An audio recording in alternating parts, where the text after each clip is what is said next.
it's Mark Lanier with your video thought for the day. I'm going through my bookshelves this week.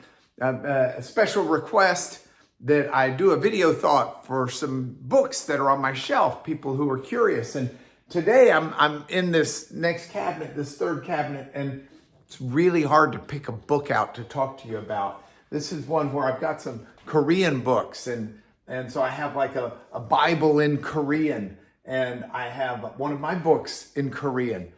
Here's The Giving Tree in Korean. I'm trying to learn Korean, and one of the ways to do it is to get books like I Love to Sing in Korean. So this is one of these push button books where you've got this songs like this is Nabiya, which is the Korean word for butterfly. It's a kind of a catchy little tune. Let's see if I can make it catch to you.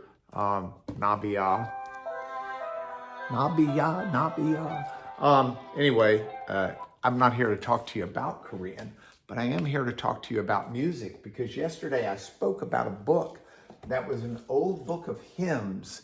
And today I thought I'd grab out of here. I have a signed copy. My friend gave me this. It's entitled The Mediterranean Sea Rules by Robert Morgan. And Robert's really big on music and hymns and songs about God and the way they get in our brain. And just like you can learn Korean by singing Nabiya, Nabiya, and you can sing about the butterfly and learn Nabiya as a butterfly, if we have songs in our mind, they really do affect how we address life.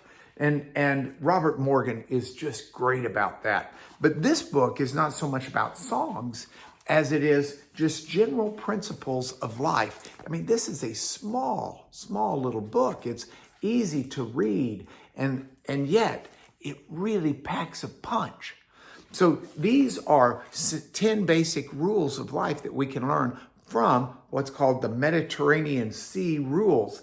The idea being the same God who governs the weather. Let's get that closer to you. The same God who governs the weather can guide you through the storms. So for example, his first rule, Mediterranean Sea Rule number 1, when your plans collapse, make sure you don't. All of us have plans that collapse. All of us, the best laid plans of mice and men often go asunder. And we don't want that to be us. We want to be a people who, when our plans collapse, we recognize God has a greater plan than we had. And so if my plan is not God's plan, I don't want my plan to succeed. I only want success in what God's plans are. So the key to me is not to form my plans based upon my own wisdom, wants, and desires, but to prayerfully determine what God's wishes, wants, and desires are, and then make my plans accordingly, because the plans of the Lord will succeed. So if my plans are failing, I should not capsize along with that boat.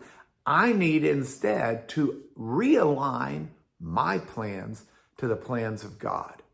And in that, I'll find success.